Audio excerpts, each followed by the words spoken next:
Mga sir, bali ito panel gauge ng Isuzu Crosswind. Bali hindi ko na na-video nung pagkalas ko mga sir. Grabe hirap pala tanggalin ng panel gauge ng Isuzu Crosswind. Bali ang problema dito, yung RPM gauge ni sir, bali nakastock sa 1,000. Kahit naka-off makina, hindi siya nababa. Tapos kahit pag pinandar, di rin siya napalo. Sinik ko na rin sa connection sa makina, wala namang problema. Kaya binuksan ko tong galing pa silang binyan, mayari. Yan, sinubukan lang dalhin dito para kasi marami na ros lang pinuntahan, hindi naman daw nagawa to eh. Yan. Kaya subukan ko muna tong baklasin mga sir. Kalasin ko muna tong RPM mga sir ng Isuzu Crosswind 2004 model daw to, sabi ni sir. Binyan. Bali nakita lang nila yung post ko mga sir kagabi.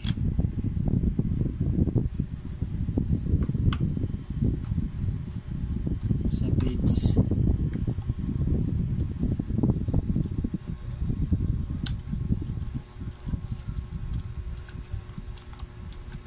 Bigla na lang na itong ganito mga sir, nag-stuck sa 1,000 yung RPM.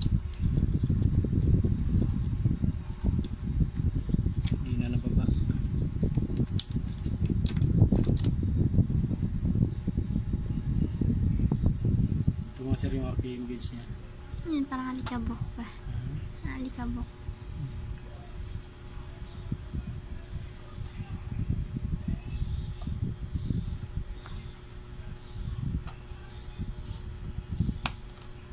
Ano ito pa?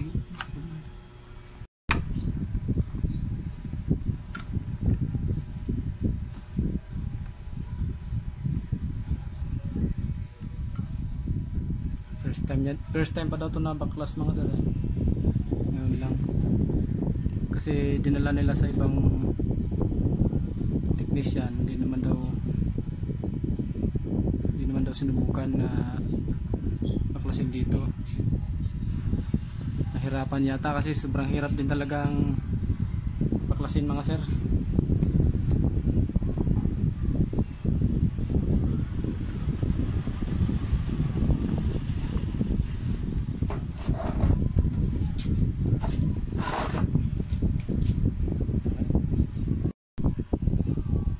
Bali ito mga sir yung yung RPM gauge ng Isuzu Crosswind. Yan. Yung tachometer niya wala namang sira mga sir. Wala rin putol yung coil. Yan. Ang nangyari lang sa kanya mga sir, nag-stuck yung yung dun sa dito sa may motor niya. Nag-stuck yung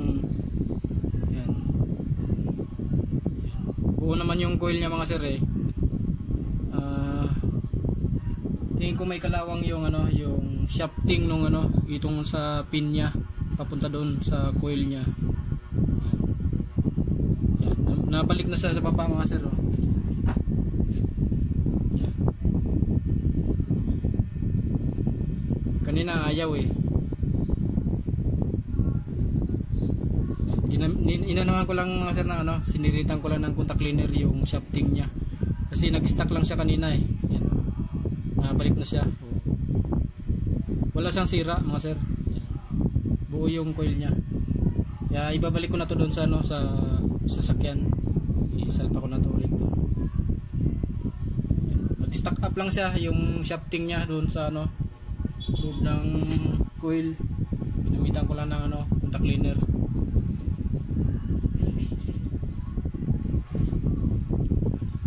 Hirap na lang tanggalin dun sa dashboard eh. Tapos yan lang pala problema niya. Yan. Salpa ko na to dun mga sir. Ako na yung yung panel gauge kasi wala namang problema eh. Buo yung coil niya.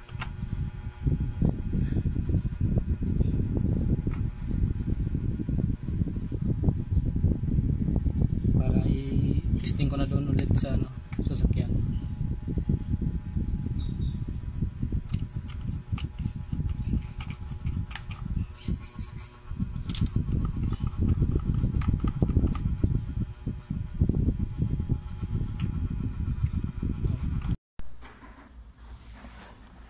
mga sir, bali ito salpa ko na yung ano, yung panel gauge. Yan. Hirap pag hindi ko na ma-video mga sir kasi mahirap mag-video dito. Mahaba nga yung tinanggal ko. Yan. Hanggang dito yung tinanggal ko.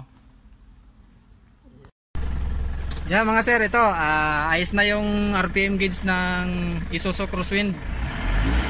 Galing pa silang binyan. Ayan. Nag-stack up lang talaga sir yung ano, yung shafting nung ano, ning needle papunta doon sa coil. Yan. Siguro sa nag-moist siguro tapos naging kalawang, yun nagkakaroon ng ano, napipigilan yung pag-ikot ng ano, ng shafting. Yan.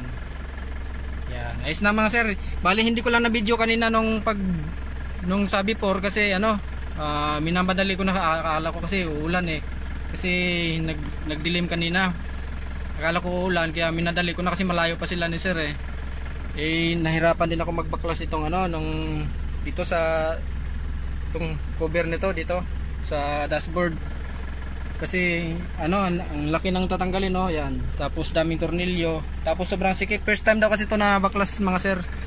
Yan sila ni sir naghintay siya ano. Pagkatapos nito uuwi na rin sila. Ikabit ko lang to mga sir yung ano, yung cover ito. Yan. Ayos na. Kasi chinik ko rin kanina dun sa engine mga sir. Ayos naman yung connection ng linya ng RPM. Yan, ikabit ko lang to mga sir.